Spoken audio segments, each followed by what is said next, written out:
All right, ladies and gentlemen, Dave Parrishin with the cream. And today we bring a very special guest, a man who is absolutely in the thick of it. Today is the 31st of October. November 5th is a very important day in this man's world.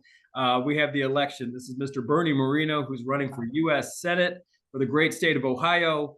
And, you know, a lot of us, I put a post out there to our local cream community. A lot of people had some questions, and really all the questions everybody wants to know from Bernie. It's like, look, if you get elected, what does this mean for Ohio business owners? What does this mean for small business owners? And relative to housing as well, housing affordability. And that's what we're about. And these are the questions that we have here for Bernie. We did reach out to Bernie's opponent, Mr. Sherrod Brown, and we are awaiting response. So we did want to kind of leave it as an open and level playing field. But Bernie, how you doing, sir? I'm doing great. Thank you for having me. Happy to always talk to small business owners because I was one. Yes, So sir. this is my people. Right. Yes, So sir. I know what it's like to start a small business. I know what it's like to run a small business. I also know what it's like to have terrible tax policy, terrible regulatory policy, terrible government policy that makes our job harder. And you may not know this, Dave. When my family got to the United States from Colombia, South America, my mom had a thesis that people would want to buy condos in South Florida. So she got her real estate license in 1972, then became a broker. When I was a teenager, I actually helped in the office. So I grew up in real estate. Back then it was pagers and not iPhones. But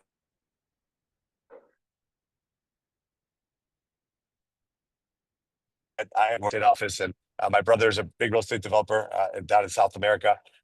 My sister's a realtor. So kindred spirits here on this call. I did know that as well, though. I did research that and knew that your mom was a real estate agent that was down in Florida. And you have been in Ohio since when? When did you relocate? I think you went from Florida to, there was a couple pit stops. And when did you finally land in Ohio? So I moved permanently to Ohio in April of 2005. So about 20 years ago, I had the opportunity to buy a small little Mercedes-Benz dealership on the west side of Cleveland. I bought it with every cent I had in my life. When I tell you every cent, I'm not exaggerating. I'm talking about sell everything you own, mortgage everything you can't sell, max out your credit cards, take out the biggest loan you possibly can. And that's how I bought this business. And I turned that one dealership into a group of 15 dealerships representing 30 brands, doing about $1 billion in revenue. And it was, of course, as any business owner knows, not a straight line. There were some terrible, terrible times during the 08, 09 recession. You thought, am I going to be able to survive? Can I meet payroll? Can I make this happen? But through hard work, perseverance, we did, and we built a great company.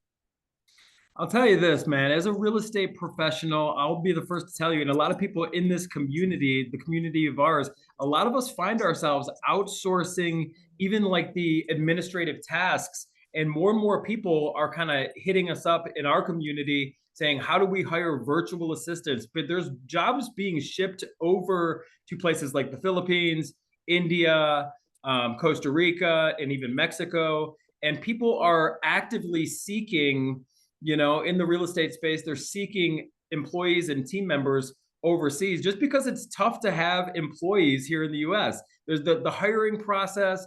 There's a lot of risk in having, it feels like there's a lot of like regulation, and just it's less risky to have a foreign team than it is to have domestic team. How do you feel about all that? I disagree completely with that. That's not my experience. We did the exact opposite. We worked really hard to recruit, train, motivate, reward, and retain the best talent possible. I'll give you for instance. A lot of car dealerships had automated attendants and automated assistants, as you say, and a lot of customer relationship management tasks outsourced overseas. I found by hiring great people with great personalities that you trained well, that were had a great work ethic, that had a great personality. We always made certain that all of our phones were answered by humans. We paid them well. Again, we rewarded them well. We had a lot of fun at work. And I found that that's what allowed us to compete with people who were doing what you described. You can, saving a few bucks here and there cost you massively in the long run. That's what I found. I found that to be one of our strategic advantages, that we hired local, hired great American workers, and that was the secret. I can tell you that was the secret to our success. We were one of the most awarded car dealership groups in the country. We were the JD Power Dealer of the Year, Time Dealer of the Year. We got the Best of the Best award from many of our manufacturers. So we succeeded by just hiring great workers here and replacing automation with just the human touch. I want to get into your vision specifically on housing, inflation, and jobs, but give us a little business advice. Give us a little business tidbit here. I know in 2019 you were elected to the Cleveland, was the Cleveland State, the Business Hall of Fame. You know a thing or two about having a business, running a business. When it comes to creating a dynamic culture within a small business or within a business, what tips do you have for an entrepreneur, a fellow entrepreneur like myself, and the people you're speaking to in creating a dynamic team and culture within your business? Well, the first step is you have to define what business you're in.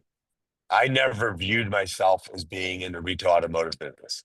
I viewed myself as being in the positive memory manufacturing business. So our job was to create great positive memories for our clients, and we rallied everybody around that. A common sense of principles. We had a vision statement that was clear, right, which is to be recognized as a place of delight that created positive memories for our clients with engaged team members that, regardless of their role, knew that their job was to take care of their clients. We then created commandments and said, look, these are the things that you got to make sure you do at work. You got to love your product. You got to be on top of your details. So you have to create what is it that you're in? What is going to make you different than everybody else? Dream big and make sure that you're willing to work really hard. I mean, by the way, being an entrepreneur is exponentially more difficult than just being an employee. So you have to recognize that, not complain about it, not whine about it, but just get through the tough times. Surround yourself by very talented people. Make sure you reward them, motivate them. And that's what we were able to do. I mean, we created great success. Most of the dealerships that we bought were underperforming stores that somebody else had given up on because those are the only ones I could afford to purchase. And you just work hard. I mean, just persevere. Don't take no for an answer. Plow through the hard times. Don't celebrate too much when things are going well, and don't whine at all when things aren't going well. You just got nobody cares if your business is not doing well. That nobody's going to feel sorry for you. That's right. Don't feel sorry for yourself. You just got to plow through it. When it comes to housing and owning real estate, do you own any investment real estate in the great state of Ohio? We obviously owned all of our dealership properties. I never branched out into owning rental properties and things like that. That wasn't a core competency of mine, and I stayed in my lane. We've sold almost all of our commercial real estate with maybe two exceptions. We have an empty lot in Hudson that we've had a hard time actually selling. We've actually split it up into three lots and sold actually four lots, sold three of the four parcels, and we have one small little parcel left. The Maserati dealership that I had in Middleburg Heights, I still own that piece of property. We got incredibly favorable loan terms on that, so don't want to really pay off that loan. Got that locked in at just about 4% interest rates until the end of the decade. So don't want to sell that. Don't want to, and it's rented at a very good price. And then beyond that, just I own my own, obviously, homes and my children's homes, and we never got into real estate investing. It just wasn't a core competency that I followed. Yeah, it's interesting. A lot of the property owners that are in this group, a lot of the real estate investors, inflation is something that has helped property values. Property values have just been charging, as you know. It's been really crazy, the increase in property values, but also the costs to operate these properties as a landlord, as a property owner, to create it's hard for a landlord to create affordable housing. And a big piece of that is property tax increases and insurance. Insurance is killing mom and pop landlords in Ohio right now and really all over the country. What can you say on the inflation and kind of bringing some costs down and making this work? Well, I'd add a third variable, which is high interest rates, right? So a lot of these Yeah. commercial properties that I gave you the example of this dealership, the dealership property in Millburg Heights, it's locked into 2030. That's unusual. Most of these commercial loans reset every 3 to 5 years. And right now, these rates are killing landlords. You got property taxes that are going up at an insane clip. The state of Ohio's got to do something about that. Florida has a great process for that, where they have massive caps on property tax increases, keeps government from not becoming completely out of control.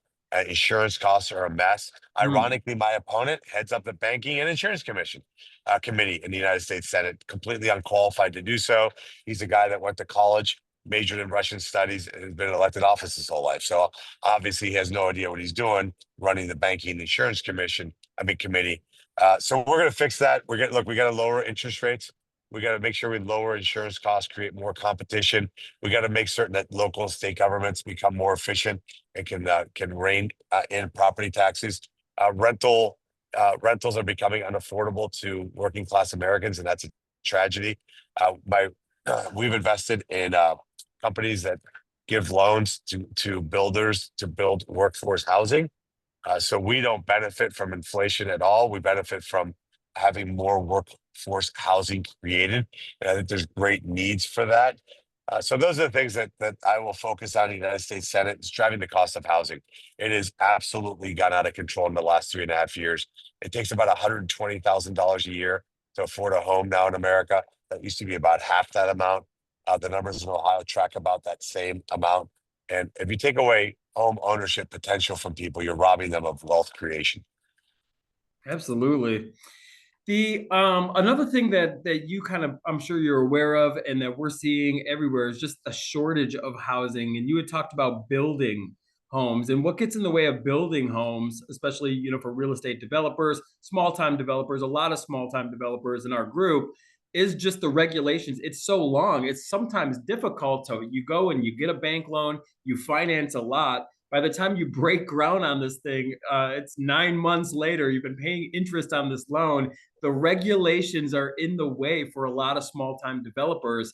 Is there anything you can speak on that? Well, most of that is at the local level, and we need a lot of work with local communities to make that process more seamless, dramatically quicker and easier. And look, the communities that will win are the communities that make it easier for home builders to come in and operate. You hold somebody up for a year and a half, it's just not going to work. And those costs, by the way, are are handed right over to the renters or the buyers of those properties. So that needs to be worked on. We talked about property taxes already. We talked about interest rates. The federal government regulations around home building is also out of control, where you got land management issues. You got, for example, you can't cut down a tree because maybe a bat shows up one day and over 6 months period of time. So for 6 months, you're waiting for the bat to show up before you cut down a tree. And these are the things where you need massive regulatory reform.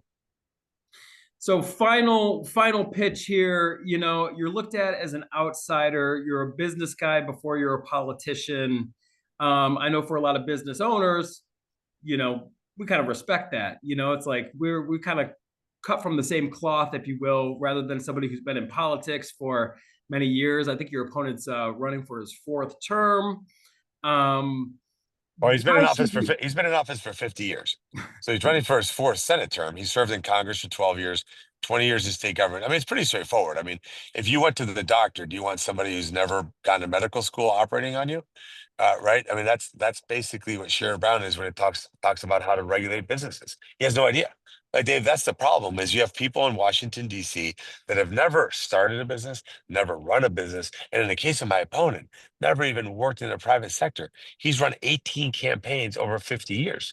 So when you talk to him about, hey, this is what I'm struggling with as a small business owner and entrepreneur, he has no basis to understand what you're talking about. That's the problem. That's why I'm running. I need the business people of this country that have been blessed by the offerings of this country, the opportunities that this country uniquely provides to step up and run for office. That's why I'm doing what I'm doing. I'd be the first member of the Young Presidents Organization to go and be elected to the United States Senate. We need to all step up and get engaged in public policy because these career politicians don't know what from what. Hmm. So with that being said, Bernie, we'll be watching November 5th, and I encourage everyone to get out there and vote. And Bernie, any final comments that you'd like to speak to Ohio real estate professionals and business owners? Look, we're going to create enormous opportunity. I don't look at my title as being United States Senator from Ohio. I look at it as head of business development for Ohio. I want to make certain that we have all the opportunities in the world possible for here in Ohio. I want to get Ohio to have a dramatically unfair share of opportunities versus other states. I will be there to drive your business. If I do this right over the next 12 years, you're going to say, man, Bernie got us too busy. Like we have too much going on. We have too much business. We're doing too well because that ultimately is what this job is all about, is to make sure that we advocate for the people of Ohio. Unfortunately, my opponent advocates for foreign nationals, foreign countries, wants to send hundreds of billions of dollars overseas. He just took his eye off the ball, been around too long. He's all fake, tired, and stale. Look, we need new blood. If I have the honor of being elected, I'll serve for 2 terms and I'm coming home. I hope somebody listening to this call says, you know what, maybe at some point I'll step up. And I'll say this, whether you support me or not, go out and vote. This is the people have died to give us this right. Go out and vote between now and November 5th. Vote like your country depends on it, because it does. And again, I say that to even people who support my opponent. Everybody, whether you're a billionaire or down in your luck, you get 1 vote in this country, and that makes this country really, really special. Bernie, we're very grateful you took the time for us here today. Thank you very much, and good luck on November 5th. Thank you so much. Appreciate you. Thank you.